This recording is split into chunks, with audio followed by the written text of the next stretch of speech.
Hi good evening दोस्तों, कैसे हैं आप सब। आई होप आप लोग बहुत अच्छे होंगे और आपकी पढ़ाई भी अच्छी चल रही होगी और मॉर्निंग जो भी क्लास हुई थी वो आपको समझ में आई होगी। Good evening Puja, good evening Guddu, Radhe Radhe, good evening Anjali. तो कैसे हैं आप सब? एक बार कमेंट बॉक्स में क्लियर कर दीजिएगा। ऑडियो, वीडियो, वॉइस, पीपीटी सब कुछ क्लियर है। गुड इवनिंग करिश्मा, गुड इवनिंग सावा हुसैन, गुड इवनिंग जोया। आ जाइए सभी लोग जल्दी से। 5 मिनट हम लोग वेट करेंगे, उसके बाद अपने सेशन को स्टार्ट करेंगे। Okay okay, good, very good. Good evening Sumitra. Sumitra, आप मॉर्निंग क्लास ज्वाइन नहीं किए थे? Good evening Vishwajit. I am fine Karishma, and you? Okay, thank you Anjali.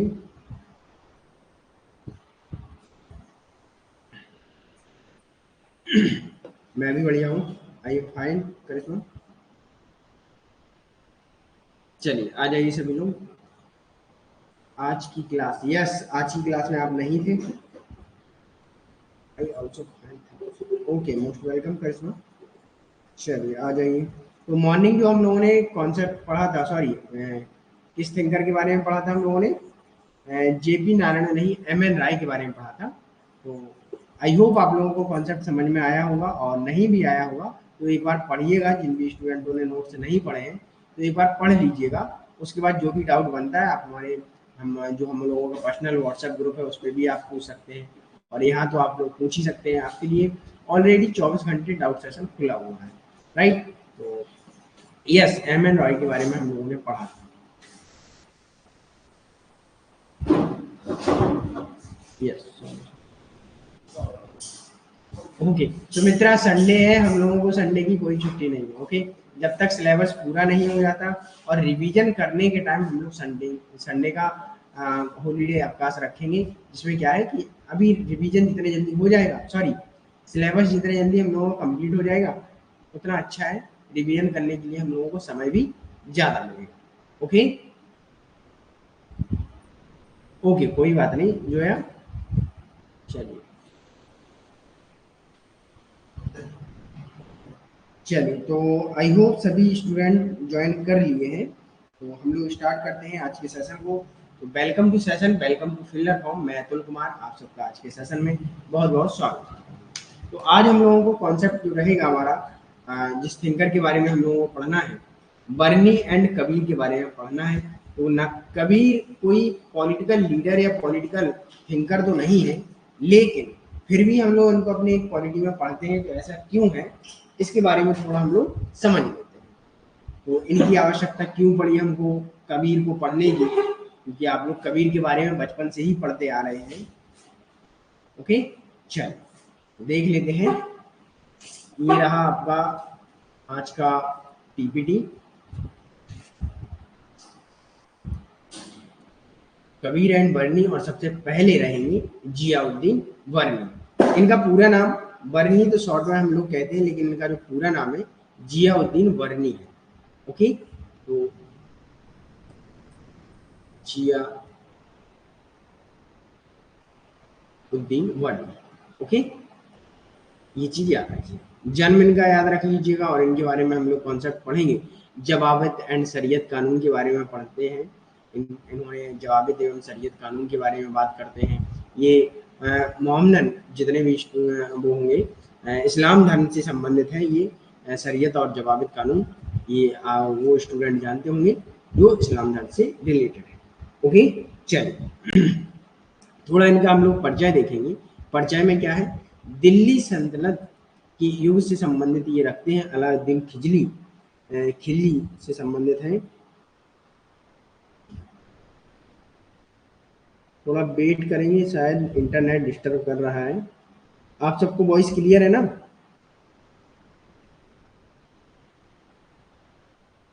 Yes, okay okay. चलिए सर, आपकी आवाज़ दूर से आ रही है। साबा हुसैन, दूर से तो नहीं आ रही है फिलहाल, शायद आप दूर बैठे होंगे। ओके, चलिए कोई बात नहीं, एक बार रिफ्रेश कर लीजिएगा तो सारी चीज़ें क्लियर हो जाएंगी। ओके, और गला भी खराब हो सकता है, लग रही हो आपको आवाज। तो जियाउद्दीन बर्नी जो है वो दिल्ली सल्तनत के युग में अलाउद्दीन खिजली के टाइम के हैं। मोहम्मद बिन तुगलक एवं फिरोज शाह तुगलक के समकालीन रहे हैं ये। और ये एक कैसे थिंकर है, इनको समझ लीजिएगा। रूढ़ीवादी एवं कट्टरपंथी एवं बिगोट है। ओके, रूढ़ीवादी आप लोग जानते हैं, कंजर्वेटिज्म जो हमने फ्री क्लासेस में पढ़ा था। रूढ़ीवादी जो परंपरागत रूप से चलते हैं, कट्टरपंथी जो परंपराओं की ही मानते हैं, अर्थात किसी प्रकार के बदलाव को नहीं मानते। ओके, तो फंडामेंटलिस्ट एवं बिगोट एंड कंजर्वेटिव। तो यहाँ से क्वेश्चन आपका बन सकता है, कैसे बनेगा, यहाँ से पूछ लिया जा सकता है आपसे, जियाउद्दीन बर्नी तो किस विचारधारा से संबंधित है। पूछ लेंगे कि फंडामेंटलिस्ट है अर्थात कट्टरपंथी है, कंजर्वेटिव या कंजर्वेटिज्म है उनकी विचारधारा, रूढ़ीवादी है, बिगोट है। तो ये तीनों शब्द आपको याद रखना है, क्योंकि एनडीए बार बार लैंग्वेज मैनिपुलेट करके पूछता है। ओके, याद रखिएगा। और भारत का इतिहास लिखने वाले ये पहले मुस्लिम ज्ञाता भी हैं, और इन्होंने भारत का जो हिस्ट्री लिखा है। ओके, बिगोट क्या होता है उसके बारे में हम लोग चर्चा करेंगे। सेम ऐसा मान लीजिएगा, ये एक शब्द है जो मुस्लिम धर्म में इसका यूज होता है। जो रूढ़ीवादी होते हैं उनको बिगोट कहा जाता है, और बिगोट ये इस्लाम धर्म से संबंधित अच्छी ज्ञाता भी थे। ओके, उसे हम लोग बिगोट कहते हैं। क्लियर है यहाँ तक सभी को? किन विचारों में कट्टरपंथी है? करिश्मा विचारों में नहीं, मतलब यही है कि परंपरावादी है। ठीक है, ये मतलब एक शरीयत और जवाबित कानून जो है उनको मानने वाले जितने भी मुस्लिम थिंकर हुए हैं उन्हें हम लोग कट्टरपंथी कहते हैं। ओके, कि उन्हीं को मानते हैं और किसी प्रकार के बदलाव को नहीं मानते। क्लियर है यहाँ तक? गुड इवनिंग कोमल।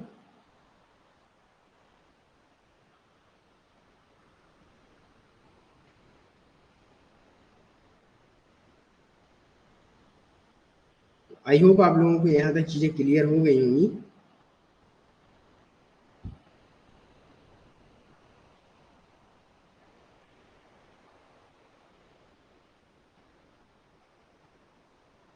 चलिए अब आगे बढ़ते हैं हम लोग। इनकी कुछ इम्पोर्टेंट पुस्तक भी रही हैं, तो उसमें सबसे ज़्यादा इम्पोर्टेंट जो है फतवा ए जहांदरी। तो इस पुस्तक ये इनका एक बहुत इम्पोर्टेंट वर्क भी है, इसे पुस्तक भी कहा जाता है। ये राजनीतिक रूप से लिखा गया है, फतवा ए जहांदरी। ओके, जहांदारी भी कहते हैं, जहांदारी भी आता है कभी कभी लिख के, तो आपको एकदम क्लियर याद रखना है फतवा ए जहांदारी। ओके, इम्पोर्टेंट में फतवा ए जहांदारी है, तारिक अ फारूक शाही है। तो तारिक अ फारूक शाही क्या है, ये या फिरोज शाही भी कह सकते हैं या फारूक शाही भी कह सकते हैं। ओके, कहीं कहीं आपको फारूक शाही भी लिखा मिलेगा, तो याद रखिएगा। ये गयासुद्दीन बलवन के शासनकाल से लेकर फिरोज शाह तुगलक के शासन की पहले 6 वर्षों की अवधि को शामिल करता है, और इसमें ये लोग लिखते हैं। मतलब ये जो इनकी तारीख अब फिरोज शाही पुस्तक है, वर्क है, उसमें इन्होंने गयासुद्दीन बलवन के शासनकाल से लेकर फिरोज शाह तुगलक के शासनकाल की 6 वर्षों तक की अवधि को शामिल किया है। ठीक है, उनके बारे में इन्होंने विचार प्रस्तुत किए हैं। ओके, अगला है जवाबित।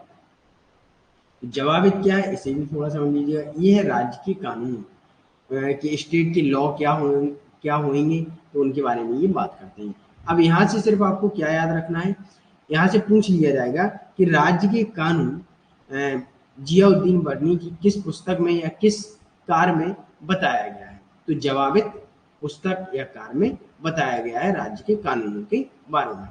ओके, अगला पॉइंट है फिरोज शाही क्या है, तो पूछ लेंगे फिरोज शाही में क्या लिखा गया है, क्या बताया है। तो उसके बारे में आपको याद रखना है, गयासुद्दीन बलवन ने या बलवन के कार्य या शासनकाल से लेकर फिरोज शाह तुगलक के शासनकाल के 6 वर्षों की अवधि को शामिल किया है। ओके, क्लियर है यहाँ तक सभी को?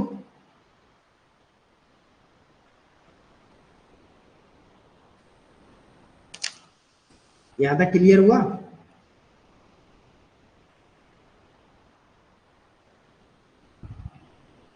चल,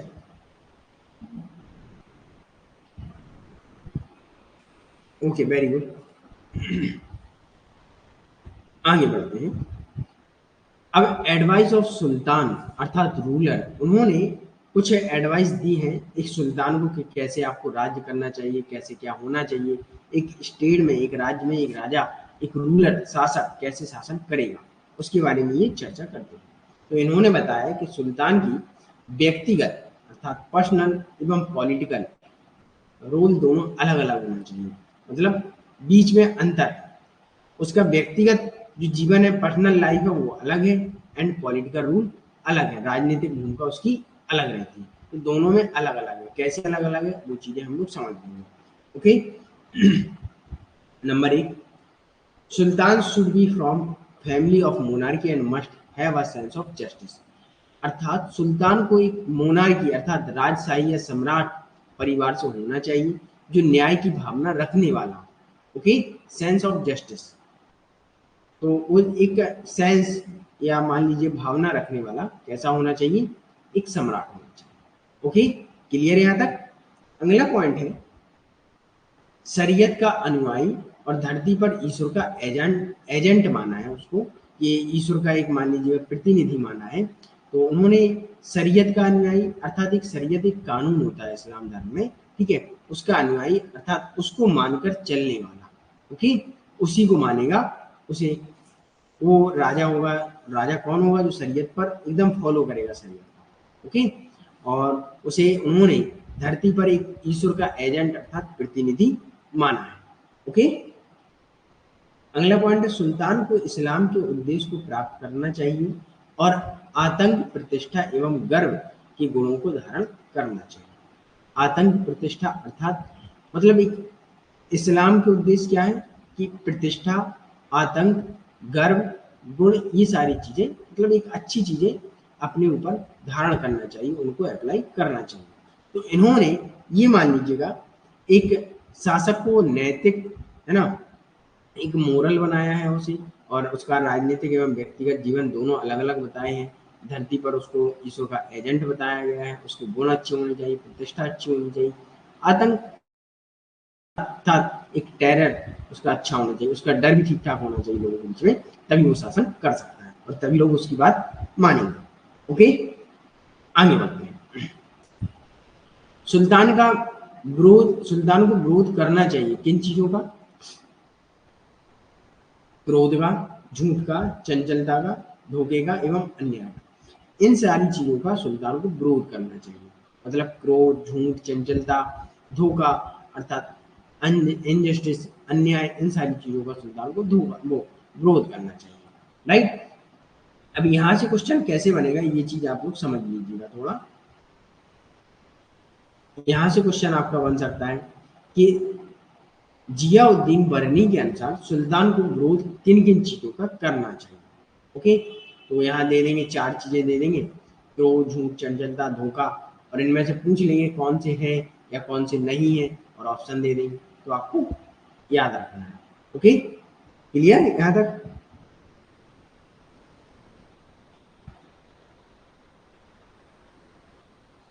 यहाँ तक क्लियर सभी को। चल आगे बढ़ा जाए। ओके, अगला आता है सुल्तान को सभी रॉयल्टीज अर्थात परामर्शदाता, सेना, खुफिया अधिकारी, ये सारी प्रकार की रॉयल्टीज जो भी होंगी वो सब दी जाएगी। ओके, सुल्तान को मिलेंगे, जैसे परामर्शदाता जो उनको सलाह दे, सेना आर्मी दी जाएगी, खुफिया अधिकारी इंटेलिजेंस ऑफिसर, इंटेलिजेंस ब्यूरो दिया जाएगा उनको, है ना, सुल्तान को। सुल्तान को अगला सुल्तान का काम क्या है, सुल्तान पुराने राजनीतिक परिवारों की रक्षा करेगा, ये सबसे पहले सुल्तान का कार्य है। लेकिन इससे भी पहले सुल्तान या राजा का कार्य क्या है उसे समझ लीजिए। यहाँ से मिसमैच करेंगे, आपको एक कंफ्यूजन क्रिएट करेगा कौटिल्य और जियाउद्दीन बर्नी का, कि कौटिल्य का राजा का सबसे पहला कार्य क्या है, ये आपको जवाब देना है कमेंट बॉक्स में, और इनके राजा का पहला कार्य, सबसे पहला कार्य क्या है, न्यायाधीशों की नियुक्ति करना। फर्स्ट क्या होगा कि शुड बी अपॉइंटमेंट ऑफ जजेस। ओके, अर्थात जजों का नियुक्ति करना। क्लियर। अगला पॉइंट, राजा के वर्चस्व के लिए वास्तविक औचित्य और शक्ति को न्याय गर्मा लागू करने की आवश्यकता है। ओके, क्या है, राजा के वर्चस्व के लिए वास्तविक औचित्य एवं शक्ति और न्याय गणना को लागू करना। मतलब एक राजा को अपना वर्चस्व बढ़ाने के लिए उसे शक्ति एवं न्याय को लागू करने की आवश्यकता, उसे शक्ति प्रदान की जाएगी। ओके, और अगला पॉइंट है, राजा का पहला कार्य क्या होगा, ये हम आपको बता ही चुके हैं कि वो अपॉइंटमेंट ऑफ जजेस, अर्थात अपॉइंट किनको करेगा, न्यायाधीशों को। उसका सबसे पहला कार्य क्या है, अपॉइंट करना। और जहां कौटिल्य के राजा का पहला काम क्या था, आप लोग बताइएगा। कौटिल्य ने रिवाइज किया कि नहीं किया भाई? सप्तांग थ्योरी, मंडला सिद्धांत, ये सारे हम पढ़े हैं कौटिल्य में, है ना। चलिए कौटिल्य में बताइए, कौटिल्य के अनुसार राजा का पहला काम क्या है? चलिए आंसर कीजिए।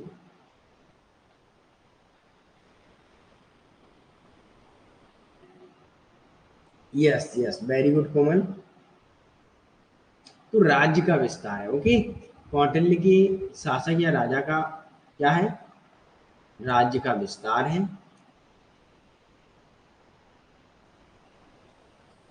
और यही जियाउद्दीन वर्नी के राजा का क्या है,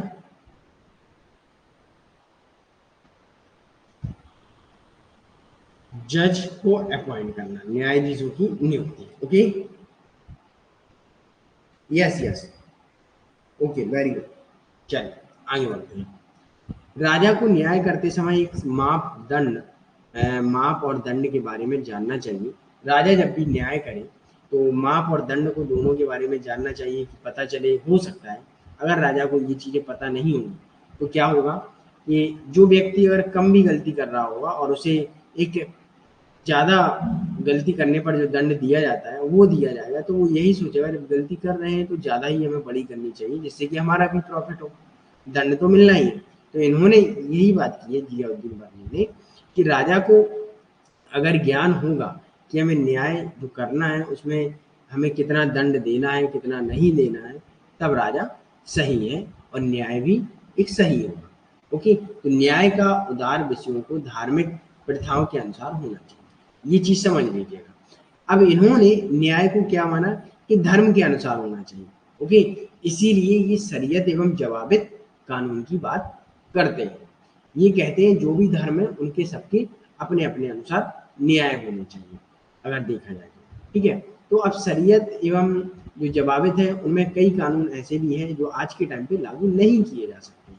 राइट, देखिए कानून क्या होते हैं ये चीज थोड़ा समझ लीजिएगा कि कानून समय के अनुसार बनते हैं और समय के अनुसार परिवर्तित होते हैं। और जवाबित एवं शरीयत बहुत पुराने हैं और उन्हीं को अब लागू करना एक अनुचित सा होगा, क्योंकि आज के स्टेज में आज हम लोग मॉडर्न एज में हैं, इसमें हम लोग आज समकालीन विश्व को देखेंगे तो महिलाओं को वो पावर मिलनी चाहिए, वो शक्तियां मिलनी चाहिए जो पुरुषों को है। लेकिन जवाबित एवं शरीयत क्या कहते हैं कि महिलाओं को किसी प्रकार की आज़ादी नहीं होनी चाहिए। ओके, यहाँ तक कि पढ़ने का भी अधिकार नहीं दिया जाता है ना। तो इन्होंने कहा है कि जवाबित एवं शरीयत के अनुसार न्याय दिया जाए, धर्म के अनुसार। सुल्तान को वैधता प्राप्त करने के लिए उपकरण दिए गए हैं। सुल्तान को वैधता अर्थात सुल्तान की जो सुल्तान को लेजिटिमेसी ऑफ फॉर सुल्तान अर्थात सुल्तान को वैधता हम लोग प्रदान करेंगे, वो किस प्रकार करेंगे, तो एक साधन के रूप में धर्म का उपयोग करेगा वो, और विद्रोही के प्रति अत्याचारी व्यवहार, जो उसका विद्रोह करेगा, जो उसका विरोध करेगा तो उसके प्रति क्या करेगा, अत्याचारी व्यवहार करेगा। ओके, और अपने आप को वैधता देने के लिए वो यह कहेगा कि जो मैं कह रहा हूँ वो धर्म के अनुसार चाहिए। अगर मैं आपके ऊपर अत्याचार कर रहा हूँ तो ये मान लीजिएगा ये आपका पाप है, जो ईश्वर ने हमें आपका पाप का प्रायश्चित करने के लिए आपको दंड देने का अधिकार दिया है। ओके, याद रखिए, जनता का ख्याल रखना। चलिए बताइए करिश्मा, ये बात किसने की है, प्रजा सुखम सुखी राज्य। चलिए सभी लोग बताइए। जियाउद्दीन वर्नी ने तो नहीं किया है, कहा है। चलिए आगे बढ़ते हैं। अब इनका आदर्श राज कॉन्सेप्ट ऑफ आइडियल स्टेट के बारे में हम लोग थोड़ा देख लेते हैं। आदर्श राज की अवधारणा क्या है, लॉ अर्थात कानून के बारे में ये बात करते हैं। उन्होंने कानूनों को दो श्रेणियों में बांटा है, जैसा हमने आपके अभी पिछली हमने बताया है अभी कि जवाबित एवं शरीयत। और जवाबित एंड शरीयत के बारे में कहते हैं कि शरीयत को लागू करने में अगर असमर्थता आती है तो जवाबित तैयार करना चाहिए। ओके, अगर शरीयत कानून है, शरीयत कानून में बहुत ऐसे कानून हैं जो आज के टाइम में नहीं माने जा सकते हैं।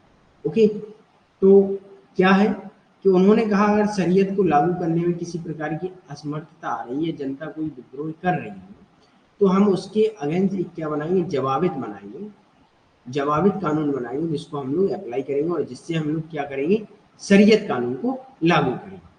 ओके, तो कहीं ना कहीं शरीयत कानून पुराना भी है और ये उसी को मानते हैं, तो ये कैसे हुए, एक कट्टरपंथी भी हुए, राइट, एक रूढ़िवादी भी हुए। तो अब आपको कॉन्सेप्ट ये क्लियर हो चुका होगा कि कंजर्वेटिज्म के बारे में क्या है ना, एंड फंडामेंटलिस्ट के बारे में क्या है, ये आपको चीजें समझ में आ गई हैं। ओके, क्लियर है यहाँ तक सभी का? ओके, वेरी गुड, करिश्मा जो है, चल, आई होप आपका यहाँ तक क्लियर हो। अब आगे बढ़ते हैं हम लोग। उन्होंने जवाबित को अतीत के साथ साथ समकालीन शर्तों से भी सबक लेना चाहिए। उन्होंने बताया कि जवाबित क्या होना चाहिए, लेकिन शरीयत को हम चेंज नहीं कर सकते हैं, शरीयत को हम लागू करने के लिए जवाबित में चेंजेस करेंगे और जो समकालीन विश्व में शर्तें रहेंगी उनसे सबक लेंगे और हम लोग चेंजेस करते रहेंगे। ओके, अगला पॉइंट है जवाबित शरीयत के अनुरूप होना चाहिए। जो जवाबित कानून बनेगा वो शरीयत के अनुसार होना चाहिए। ओके, और शरीयत को लागू करना है, मतलब क्या है, वो किसी प्रकार का चेंजेस नहीं चाहते हैं, बल्कि शरीयत को सही ठहराने के लिए जवाबित की बात करते हैं। तो यहाँ कई स्टूडेंट कंफ्यूज हो रहे होंगे कि सर जवाबित क्या है, शरीयत क्या है। तो ये चीज़ें याद रखिएगा, ये दो कानून हैं और शरीयत इनका सबसे सर्वोपरि एवं पवित्र मानते हैं ये लोग, ठीक है। उसमें कहते हैं कि शरीयत को लागू करने के लिए हम दूसरा कानून बनाएंगे जिसका नाम होगा जवाबित, और जवाबित ऐसा बनाएंगे जो शरीयत के अनुसार हो, मतलब शरीयत को किसी प्रकार का हम कम नहीं कर सकते। ओके, इन्होंने शरीयत के कानून का खंडन भी नहीं किया है, क्रिटिसाइज नहीं किया है। इसे सुल्तान के प्रति वफादारी बढ़ानी चाहिए। अब वो कहते हैं कि जो शरीयत है या जवाबित है उसको क्या करना चाहिए, सुल्तान के प्रति वफादारी निभानी चाहिए, मतलब सही। हाँ, ओके, कानून को बदलना नहीं चाहते थे, यस करिश्मा, तो ये कानून को बदलना तो नहीं चाहते थे, बट इन्होंने कहा उसे लागू करने के लिए जनता को एक ऊपरी दिखावा करने के लिए जवाबित बना दिया, जिसमें जवाबित क्या करेगा, वो शरीयत के अनुसार ही होगा। ओके, क्लियर, चलिए आगे बढ़ते हैं। इन्होंने सेना की बात की है और ये सेना हम लोग एक और थिंकर में पढ़े हैं, वो आपको याद करना है, कौन सा थिंकर है नाम बताइएगा, ठीक है। तो इन्होंने सेना के बारे में बात की है, आपको सेना याद रखना है। सेना तुर्की मंगोल मॉडल पर आधारित है। यहाँ से क्वेश्चन बनता है आपका कि किस विचारक के अनुसार उसकी सेना तुर्की मंगोल मॉडल पर आधारित है। ओके, बेस्ड ऑन तुर्की मंगोल मॉडल। तो आपको याद रखना है जियाउद्दीन बर्मन। अब ये मॉडल क्या होता है, ये 4 भागों में बटा होता है। इसमें क्या होता है, पैदल सेना होती है, घुड़सवार होती है, युद्ध में हाथी भी होते हैं और सहायक भी पैदल होते हैं। तो आई होप आप लोगों ने पुरानी जो मूवी नहीं, पुराना जो हिस्ट्री देखा होगा, जैसे बाजीराव, पेशवा बाजीराव नाटक देखा होगा जो आता था, तो उसमें आपको सेना दिखती थी कई प्रकार की, घोड़े पर होते थे, हाथी पर होते थे, कुछ पैदल होते थे, कुछ सहायता करते थे, राइट, ऐसे में उन्होंने बात की। अब उन्होंने कहा है कि घोड़सवार सेना कैसी होती है, एक बिना घोड़ों के सैनिक होते हैं और 2 घोड़ों के एक साथ सैनिक होते हैं और एकल घोड़े के साथ एक सैनिक होता है, इनकी वो बात करते हैं। ओके, तो याद रख लीजिएगा कि सेना को तुर्की मंगोल मॉडल पर आधारित किस थिंकर ने कहा है, तो जियाउद्दीन बर्मन। उन्होंने इनको 4 भागों में बांटा है, ये 4 भाग मैंने आपको बताए हैं, पहला, दूसरा, तीसरा एंड चौथा। अब एक चीज याद रखिएगा, उन्होंने सुल्तान की जो निजी सेना होगी, जो पर्सनल ट्रूप होगी, उनको क्लब कहा है, QUALB। ओके, क्लब, याद रखिए, क्लियर, यस सर, पढ़ा है सेना को 4, यस, तो याद कीजिए किसमें पढ़ा है कैसे। आगे बढ़ते हैं, ब्यूरोक्रेसी के बारे में बात करते हैं, अर्थात नौकरशाही के बारे में ये बात करते हैं। तो हिंदी वाले स्टूडेंट याद रख लेंगे, नौकरशाही। ओके, इसमें क्या है, कर संग्रह करना, भूमि नापना, ये नौकरशाहियों का काम है। और नौकरशाही को 3 स्तर में कर संग्रहण करना, सेंटर, प्रोविजन एवं गांव। यहाँ याद रखिएगा कि यहाँ से क्वेश्चन बनेगा कि जियाउद्दीन बर्नी के अनुसार जो ऑपरेटेड 3 लेवल थे वो क्या थे, 3 स्तरों पर जो संचालित होता था नौकरशाही, तो किस किस स्तर पर होता था, पूछ लेंगे। सेंटर, प्रोविजन, विलेज या सिटी, तो याद रखिएगा सेंटर, प्रोविजन एंड विलेज, केंद्र, प्रांत एवं गांव के बीच। ओके, चलिए, रेवेन्यू डिपार्टमेंट अर्थात स्वराज इकट्ठा करने के लिए एक डिपार्टमेंट होगा, विभाग होगा, जिसके बारे में वो चर्चा करते हैं। तो इसके बारे में वो क्या चर्चा करते हैं ये भी जान लीजिएगा आप। केंद्र दीवान ए वजारत नाम का, केंद्र में एक दीवान ए वजारत नाम के वजीर को अध्यक्षता दी जाएगी, जो नायब एवं मुशरीफ आ ममालिक को सहायता प्रदान करेंगे। ओके, दीवान वजारत जो अध्यक्ष वजीर की अध्यक्षता में नायब एवं मुशरीफ आ ममालिक को सहायता प्रदान करते हैं। अब ये केंद्र में होंगे। अब यहाँ से एक चीज याद रखिएगा, यहाँ से क्वेश्चन कैसे बन सकता है कि रेवेन्यू डिपार्टमेंट में केंद्र में जियाउद्दीन बर्नी के अनुसार कौन सा शासक या शासक का नाम बता दीजिएगा, मतलब कौन सा पद है जो रहेगा। दीवान वजारत बोलते हैं, और प्रांत प्रोविजन में वालिस मुफ्ती और वालिस के नेतृत्व में होगा, और विलेज में गांव दीवान होगा। ओके, ये चीज आपको याद रखनी है। क्लियर यहाँ तक। राजस्व संग्रह अनुपातिक था, लोगों के प्रतिशोध भुगतान क्षमताओं के आधार पर एकत्रित किया जाएगा, या मान लीजिएगा एक अनुपातिक, जो जैसा कमाएगा वैसा टैक्स देगा। ओके, क्लियर है यहाँ तक।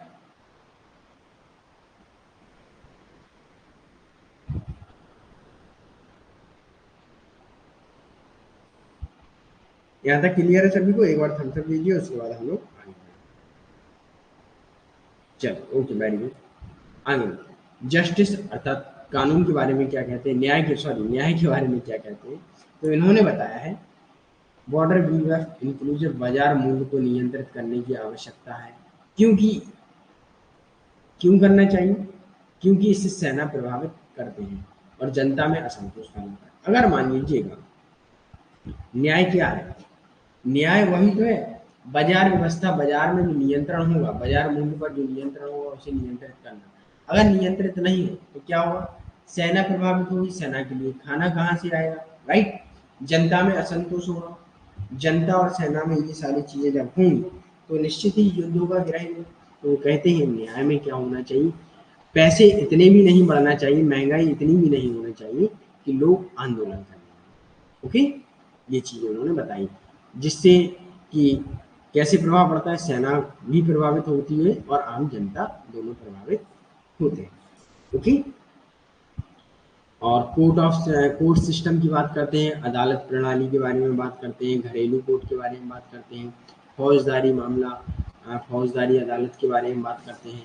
धर्म के मामलों से निपटने के लिए राजा को काजी अल कजात की सहायता लेनी चाहिए। काजी अल उल कजात क्या है?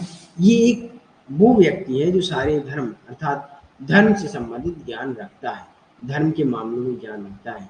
ओके, उस जैसे कभी भी कोई भी धार्मिक मामला है और राजा के सामने आता है, तो राजा तो ज्यादा जानता नहीं उसमें, तो राजा को जो मदद लेनी है वो किसकी लेनी है? काजी अल कजात की मदद लेनी है, धर्म से संबंधित निपटारे के लिए। ओके, अगला पॉइंट है, न्याय को 2 परिचालन क्षेत्र में बांटा है, शहरी एवं ग्रामीण क्षेत्र, अर्बन एंड रूरल क्लासेस में बांटा गया है। ओके, तो इसे याद रख लीजिएगा। इनकी आलोचना भी की गई है कि भाई इन्होंने कुछ ज़्यादा ही छूट दे दी थी, और राजा के बारे में कि राजा भाई सबको सिखाएगा, कई सारी चीज़ें, आलोचना से हमें ज़्यादा संबंध नहीं रखना है। अब यहाँ इनके बारे में इम्पोर्टेंट क्या है, सबसे पहले बुक याद रखिएगा, और ये हमने आपको बताया ही है, ये सारी जस्टिस क्या है, रेवेन्यू डिपार्टमेंट में किसको क्या कहेंगे, क्या है ना, केंद्र में दीवान वजारत, प्रांत में मुफ्ती या वालिस, और टाउन अर्थात विलेज में ग्राम में दीवान कहा जाएगा। ये चीज़ें आपको याद रखनी है। ओके, यहाँ तक क्लियर सभी को? एक बार थम्स अप दीजिए और हम लोग फिर आगे बढ़ेंगे और हम लोग पढ़ेंगे किनके बारे में? कबीर के बारे में। ओके, चल, यहाँ तक क्लियर है? अगर किसी भी स्टूडेंट को क्लियर ना हो तो आप अपना डाउट पूछ सकते हैं।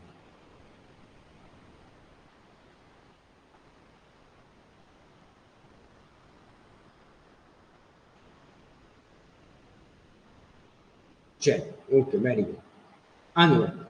अब हम लोग आते हैं थोड़ा कबीर के ऊपर। कबीर वैसे तो कोई भारतीय राजनीतिक विचारक तो नहीं रहे, लेकिन उनके विचारों का राजनीति पर बहुत प्रभाव पड़ा। कैसे पड़ा उसके बारे में हम लोग देखेंगे। ये एक पोइट है, फिलोसफर भी है और एक संत भी है। ओके, 15वीं शताब्दी के एक अच्छे खासे रहस्यवादी कवि भी रहे हैं और दार्शनिक एवं संत भी। इनके लेखन का प्रभाव बहुत अच्छा पड़ता है राजनीति पर। क्यों? क्योंकि इनका लेखन जो है नैतिकता, भारतीय भक्ति आंदोलन, उनके बारे में कहा गया है। गुरु गोविंद साहब के बारे में उन्होंने लिखा भी है और भारत में भक्ति आंदोलन के विचार को प्रभावित करते हैं। अपने दोहों एवं दोहों के लिए जाने जाते हैं ये, है ना। छंद सिख ग्रंथ, गुरु ग्रंथ साहिब में पाए जाते हैं। उन्होंने हर धर्म के लिए कुछ न कुछ दिया है। ओके, अब उनका जो जन्म हुआ था, जोहा जाति है उससे ये बिलोंग करते हैं। कबीर का राजनीतिक विचार एवं कविता भाषा को प्रेरित करती है। तो राजनीति को कैसे प्रेरित करती है वो हम लोग देखेंगे। नैतिकता से प्रेरित करती है, इतना ये पता है आप सबको, ठीक है। यहाँ सिर्फ मोरलिटी शब्द याद रखिएगा बस। अब इनकी कुछ इंपोर्टेंट पुस्तक हैं। ये पुस्तक 72 है, 72 है, लेकिन यहाँ जो इम्पोर्टेंट है वो आपको याद करनी है। ये सारी पुस्तक इम्पोर्टेंट है। ओके, तो ये आपको याद रखना है। रैकतास, सुख निदान, मंगल वसंत, साखीस, कबीर बीजक, होली अगान एंड शब्दास। तो ये पुस्तक आपको याद रखनी है। ओके, अगला आता है हिज वर्क आज कंप्लीटेड। कुछ इनके वर्क हैं जो बहुत अच्छे भी हैं और थोड़ी कठिन भी हैं ना। जैसे आदि ग्रंथ, पंचवाणी, सर्वांगी एवं रामायणी, शब्दा एंड साक्षी, बीजक इसे बोलते हैं बीजक। ओके, इसमें 3 पार्ट हैं, रामायणी एंड शब्दा एंड साक्षी। ओके, याद रखिएगा, इससे पूछ लिया जाता है कि इसमें 3 पार्ट कौन कौन से। ओके, बीजक 3 भागों से मिलकर बना है, रामायणी, शब्दा एवं साक्षी। ओके, अंगलीय ग्रंथावली, ये पुस्तक आपको बहुत इंपॉर्टेंट है। इनके बारे में इनको आपको याद करना है। ओके, चलो अब हम लोग आगे बढ़ते हैं।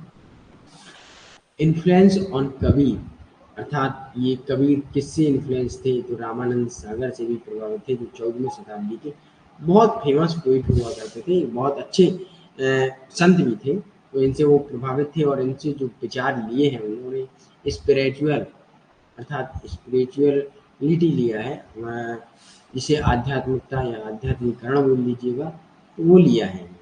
क्योंकि किससे लिया है? रामानंद सागर।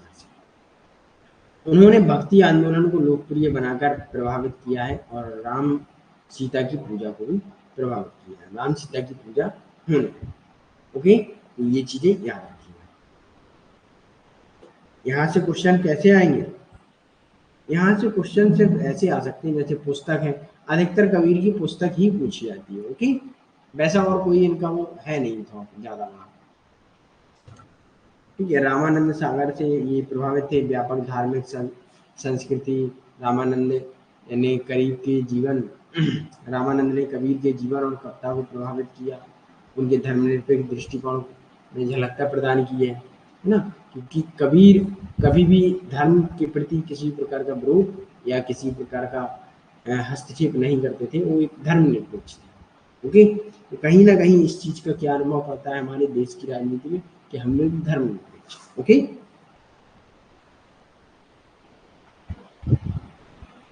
यस, बुक अभी तक पूछे गए हैं, इन सबको आपको नोट करना है गुड्डू, और हो सकता है अगली बार भी पूछ लें। ओके, वो सारी चीजें आपको पढ़नी है। चलिए अब आगे आते हैं। रामानंद का इस्लाम के गहन एवं व्यक्तिगत रहस्यवाद, वो हिंदू धर्म के धर्मशास्त्र एवं ईसाई धर्म के साथ सामंजस्य स्थापित करने का सपना कबीर द्वारा आगे बढ़ाया गया। रामानंद ने जो अपना सपना देखा था कि हम सारे धर्म को एक साथ आगे बढ़ाएंगे, लेकिन ऐसा हो नहीं पाया। लेकिन जब कबीर आए तो कबीर को आपको पता होगा कि मोहम्मदन भी लोग, इस्लाम धर्म के लोग भी पूजते हैं और हिंदू धर्म के भी लोग पूजते हैं और सिख धर्म के भी लोग पूजते हैं। अधिकतर सारे धर्मों में इनकी पूजा की जाती है। ओके, तो इन्होंने किसी प्रकार का क्या नहीं किया, भेदभाव नहीं किया। ओके, क्लियर यहाँ तक? आई थिंक बुक के बारे में ज़्यादा हाँ कह सकते हैं करिश्मा, लेकिन क्या है जो पढ़ रहे हैं वो पढ़ लेना चाहिए ताकि आपको ये ना लगे कि एग्जाम में बैठे हम ये पढ़ा लें, है ना? ये चीज़ें हमको बहुत इम्पोर्टेंट रखनी चाहिए। अब आता है जैन फिलोसफी, जैन धर्म के बारे में बात करते हैं। उन्होंने जैन धर्म पर आधारित क्या मांगा? अहिंसा, अस्तेय एवं ब्रह्मचर्य एवं अपरिग्रह, ये तीनों चीज गैर अहिंसा है, ये हिंसा नहीं है, नॉन वायलेंस के बारे में बात करते हैं। तो इन सारी चीजों के बारे में उन्होंने जैन फिलोसफी से लिया है और कबीर का अहिंसा के सिद्धांत जैन धर्म से ही प्रभावित है। ओके, याद रखिए। कबीर का बेगमपुर अर्थात एक ऐसा राज्य हुआ, देखिए जैसे ही अरस्तु, प्लेटो के बारे में हम लोगों ने पढ़ा था कि एक दार्शनिक राजा हुआ, ऐसा कभी हुआ नहीं। हीगल ने क्या कहा था कि भाई इस धरती पर ईश्वर का अवतरण हुआ, लेकिन हुआ नहीं। और जब मार्क्स आए, मार्क्स ने कहा कि भाई क्रांति तो होके रहेगी क्योंकि लोगों का क्या हो रहा है, शोषण बहुत हो रहा है और लोग अपने आप में स्वयं क्रांति करेंगे, लेकिन ऐसा हुआ भी नहीं, है ना?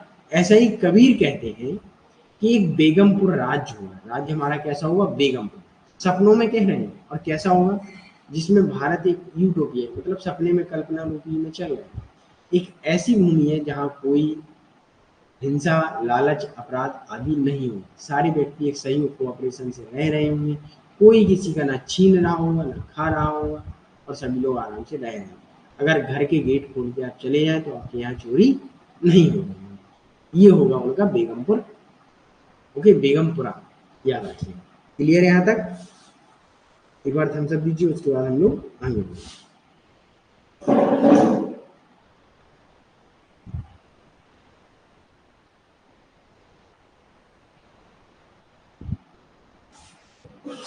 चलिए, वेरी गुड, आगे बढ़ते हैं। अब उनके कुछ कॉन्टेक्स्ट ऑफ कबीर आइडियाज देख लेते हैं।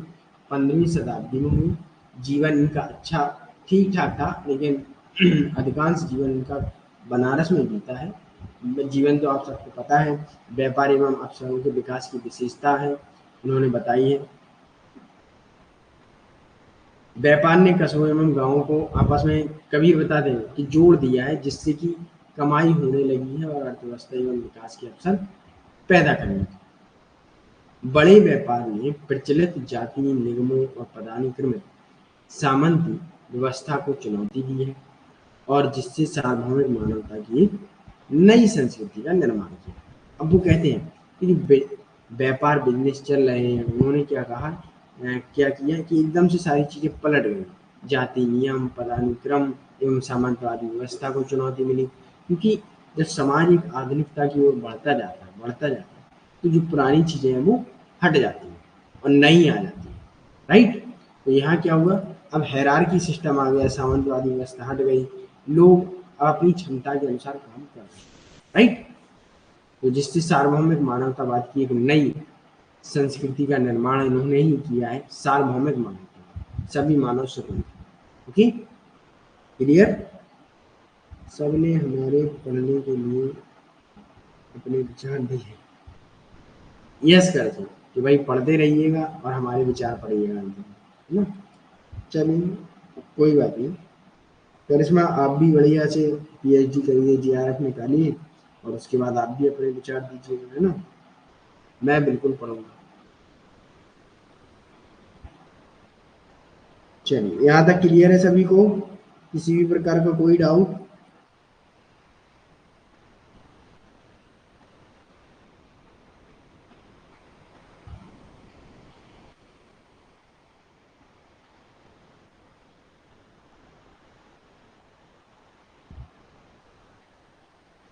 Okay, very good. तो दो ही लोगों को समझ में आया, गुड्डू एवं अंजलि को, है ना, और किसी को भी नहीं आया।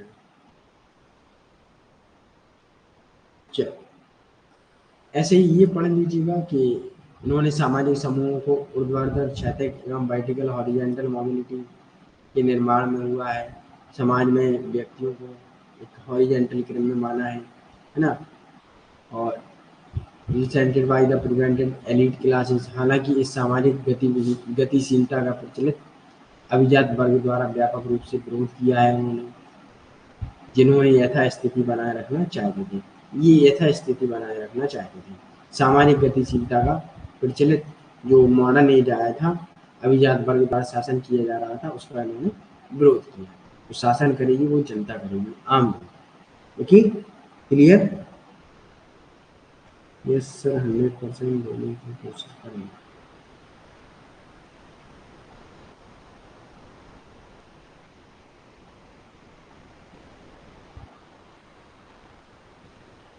यस यस, जो है आपके तो नेता हैं सर, कुछ नहीं लिखते हैं, किसी से बुक लिखा लेंगे, अपने नाम पब्लिश करा देंगे।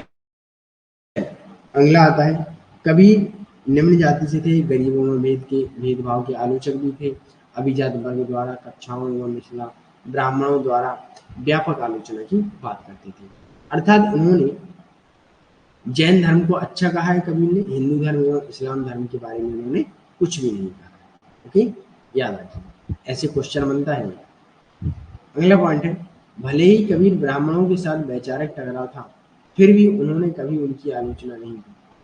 अब एक चीज समझ लीजिएगा, कबीर का टकराव तो वैचारिक था ब्राह्मणों से, मतलब कोई भी धर्म हो अगर उसके साथ भेदभाव होगा तो उनका उससे अलगाव रहेगा, अलग रहेगा, वैचारिक टकराव रहेगा। अब जब उन्होंने कभी उनकी एक चीज याद रखिएगा, लेकिन कबीर ने ब्राह्मणों की कभी कोई आलोचना इस बात की नहीं की है कि ये हमारे साथ जाति का भेदभाव करते हैं। अब इसीलिए क्या होता है कि आम लोग उन्हें बहुत अच्छे से पसंद करते हैं कि ये किसी भी प्रकार का भेदभाव नहीं रखते हैं, चाहे अमीर हो, चाहे गरीब हो, चाहे काला हो, चाहे सफ़ेद हो, चाहे बूढ़ा हो, चाहे जवान हो, वो किसी प्रकार का भेदभाव नहीं रखते। ओके, याद रखो।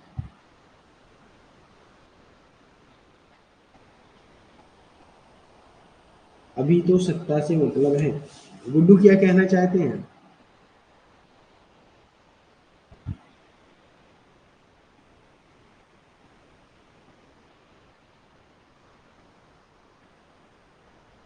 चलिए आगे बढ़ते हैं। तो उनका क्रिटिसिज्म भी किया उन्होंने, किंग एंड एडमिनिस्ट्रेशन का, प्रशासन का और राजा का आलोचना भी की। तो कहते हैं, कबीर कराधान की प्रचलित प्रणाली और जमींदारों की प्रणाली के अत्यधिक आलोचक हैं। क्यों हैं उसके बारे में बताते हैं कि कराधान प्रणाली का पंथ मुख्य रूप से गरीबों और समाज के कमजोर वर्ग लोगों द्वारा समान सामना किया गया है। वो कहते हैं जो टैक्सेशन व्यवस्था है वो कहीं ना कहीं गरीबों के लिए है, और जो अमीर है उनके पास तो इतना है और वो पीछे से भेज देते हैं पैसा, तो टैक्स नहीं लगता, राइट। लेकिन टैक्स और कानून नियम जो बनते हैं वो गरीबों के लिए बनते हैं, ये बात कबीर की बहुत सही है। अगर देखा जाए तो कोई बड़ी गाड़ी के लिए कोई कानून बना है, या कोई उच्च अधिकारी के लिए कोई कानून बना है, कोई नए नए नेता हो उनके लिए बना है? नहीं बना ना। ओके, अगला, कबीर ने राजधानी दिल्ली को दौलताबाद स्थानांतरित करने के लिए राजा के फैसले की आलोचना भी की है, कि जब राजधानी को दिल्ली से दौलताबाद स्थानांतरित ट्रांसफर किया जा रहा था तो इसकी उन्होंने आलोचना भी की। ओके, उनके टाइम,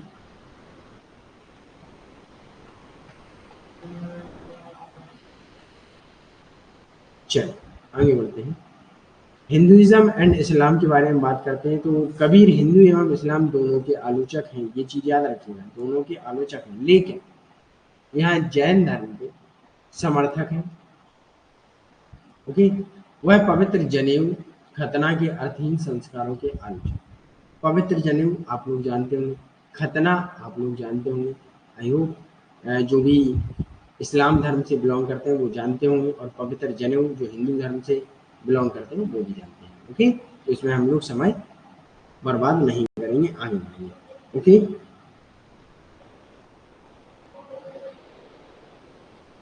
अगला कबीर के अनुसार हिंदू धर्म और इस्लाम धर्म दोनों ही पथभ्रष्ट थे वेद और कुरान जैसे पवित्र ग्रंथों द्वारा। तो वेद और कुरान में आप लोग पढ़ रहे हैं, उसमें कहीं ना कहीं क्या लिखा है, मैंने आपको बताया था कि जो पंडित था, ब्राह्मण था, वो तो ध्यान लगाने जाता था, लेकिन जिनका ध्यान नहीं लगा वो लोग लौट आए और उन्होंने धार्मिक धंधा बना लिया। ओके, चलो। उनके अनुसार उन्हें अक्सर आधुनिक समय में हिंदू एवं मुस्लिम दोनों मान्यताओं से सामंजस्य रूप से सम्मान भी दिया जाता है उनको, है ना, क्योंकि डैल चले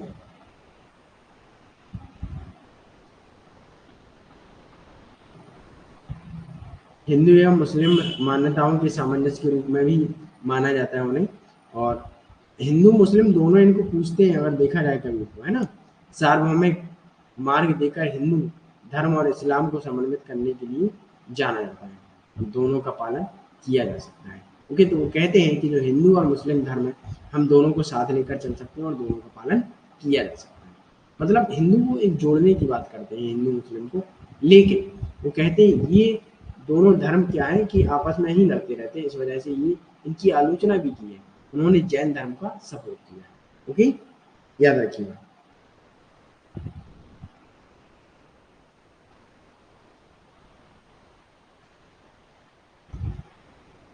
देखिए गुड्डू, आलोचना किसकी की, हिंदू और मुस्लिम की है।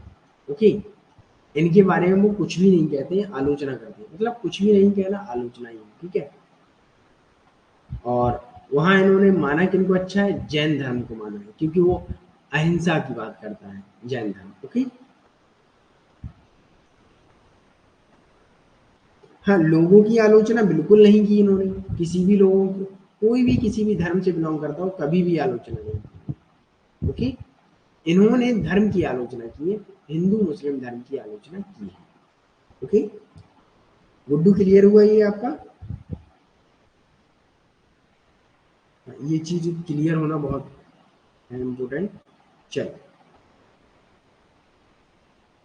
अब आता है कबीर पंथ, कबीर का मार्ग से परिचित हम लोग हो जाते हैं। तो उसमें उन्होंने उनकी विरासत में क्या था कि कबीर पंथ, कबीर का मार्ग के माध्यम से जीवन जिया। इसमें क्या है, इनके सदस्यों को कबीर पंथी के रूप में जाना जाता है। मतलब एक मोह माया भौतिक दुनिया से अपना संबंध छोड़ देना, वही एक कबीर पंथ है। ओके, तो इनके कुछ सदस्य थे कबीर को मानने वाला, कबीर पंथी जो था वो कबीर पंथी का रूप धारण करता था और वो चलता था कबीर के इशारों, मतलब कबीर के जो रास्ते थे उन पर वो लोग चले। ओके, इसे हम लोग कबीर पंथ कहते हैं। उनके अनुसार सच्चा ईश्वर उसी के साथ होता है जो धर्म के मार्ग पर चलता है, वह मनुष्य के हृदय में विराजमान है और इसलिए व्यक्ति को हमेशा उनकी आंतरिक पूजा करनी चाहिए। अब उन्होंने ये भी कहा है कि ईश्वर क्या है, एक सच्चा ईश्वर क्या है। एक सच्चा ईश्वर, एक ट्रू गॉड के बारे में बात करते हैं, ठीक है। वहाँ हम लोगों ने देखा होगा, है ना, कि ईश्वर के बारे में ये लोग, इन्होंने माना है कि गलत है, लेकिन एक सच्चा ईश्वर क्या है, अंतरात्मा को ही भगवान मानते हैं। ओके, याद रखिए, किसको मानते हैं भगवान, अंतरात्मा, अर्थात धर्म के मार्ग पर चलना है, जो आपका धर्म है उसके अच्छे रास्ते पर चलना है। ओके, क्लियर है यहाँ तक सभी को गुड्डू? चलो, अब हम लोग थोड़ा इनका देख लेते हैं। आइडियल स्टेट अर्थात वो है ये बेगमपुरा, ठीक है। बेगमपुरा किंगडम ऑफ गॉड, एक भगवान की धरती बोला जाता है ऐसे, जैसे राम राज्य के बारे में गांधी जी ने बताया है, तो इन्होंने बेगमपुरा के बारे में बात कही है। इसने की है कबीर। कबीर को हम लोग देखेंगे, ये बेगमपुरा एक किंगडम ऑफ गॉड होगा, एक भगवान का राज्य होगा। इसमें क्या होगा, दुखों के बिना भूमि, किसी भी प्रकार का कोई दुख नहीं होगा, निजी संपत्ति और करों से बिना भूमि, किसी प्रकार का एक क्या होता है, टैक्स नहीं लिया जाएगा, प्राइवेट प्रॉपर्टी नहीं होगी, राजतंत्र एवं सामाजिक पदानुक्रम के बिना भूमि, संत लोगों की भूमि, संतों की भूमि होगी, किसी प्रकार की हैरारकी सिस्टम नहीं होगा, भूमि बिना किसी भय लालच पराधीनता अपराध और बिखराव की, भूमि सबको मिलेगी बिना किसी लालच के, भूमि इतनी है, ठीक है। लिंग जाति आदि किसी के रूप में भेदभाव नहीं करना। एक ऐसा बेगमपुरा है, एक ऐसा राज्य है जो भगवान का राज्य है, इसमें किसी प्रकार का दुख होगा ही नहीं। ओके, ये चीज जान लीजिए, किसी प्रकार का दुख नहीं होगा।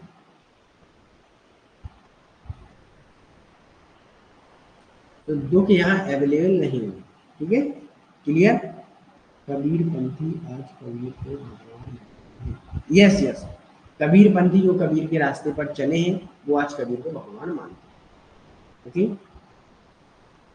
तो कबीर राज्य के आलोचक थे, विशेषकर राज्य के न्यायपालिका और प्रशासन, क्योंकि जो न्यायपालिका और प्रशासन था वो समाज में भेदभाव के अनुसार शासन एवं न्याय करते थे। ओके, वह तार्किक एवं मानवीय समाज है, लोगों के एक, ये किसके बारे में है, ये आपके बेगमपुरा के बारे में है। ओके, तो ये कैसा राज्य होगा, एक तार्किक एवं मानवीय होगा, लोगों के बीच संप्रभुता समानता की बात करता है। बेगमपुरा भारत का यूटोपिया भी कहा जाता है, एक सपन में दुनिया बन रही थी कबीर के। ओके, एक आदर्श यूटोपिया भक्ति के माध्यम से प्राप्त किया जाना चाहिए। निर्णय लेने में लोगों की सामूहिक भागीदारी और सामाजिक निर्माण के माध्यम से उन्होंने भक्तों को बेगमपुरा का मुद्रा बना। तो ये चीज याद रखिएगा। इन्होंने कहा है कि जो बेगमपुरा प्राप्त करना है वो कभी भी, मतलब एक मान लीजिएगा, आलोचना इसकी ये भी हुई है कि बेगमपुरा एक राज्य है जो भक्ति से नहीं चलता है या भक्ति के माध्यम से प्राप्त नहीं कर सकता है। भक्ति के माध्यम से प्राप्त तो कर लेंगे बेगमपुरा, लेकिन जो एक समाज होता है उसमें सामूहिक रूप से एक निर्णय लिए जाते हैं, वो सामूहिक रूप से लिए जाते हैं। ओके, और उसमें जनता को आना होता है। ओके, यस, बेगमपुरा इंपॉर्टेंट है। बेगमपुरा क्या है ये चीज आपको याद रखनी है।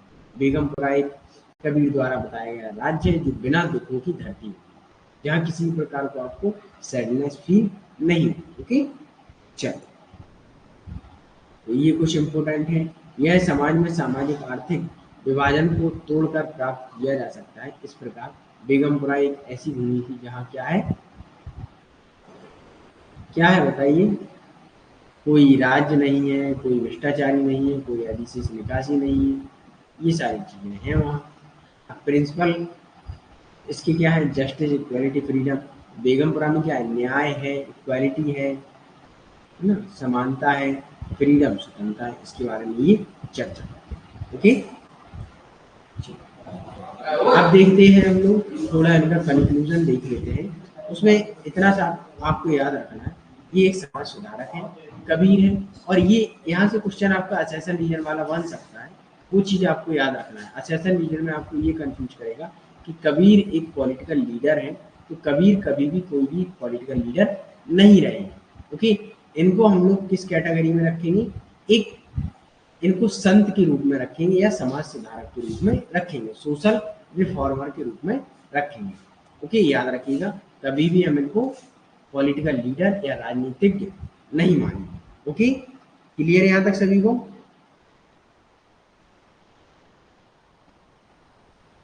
चल,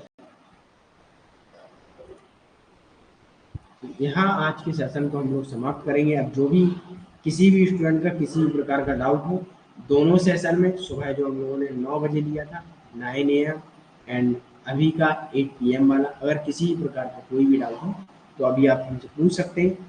अभी हम लोगों के पास 5 मिनट है। ओके, चलो,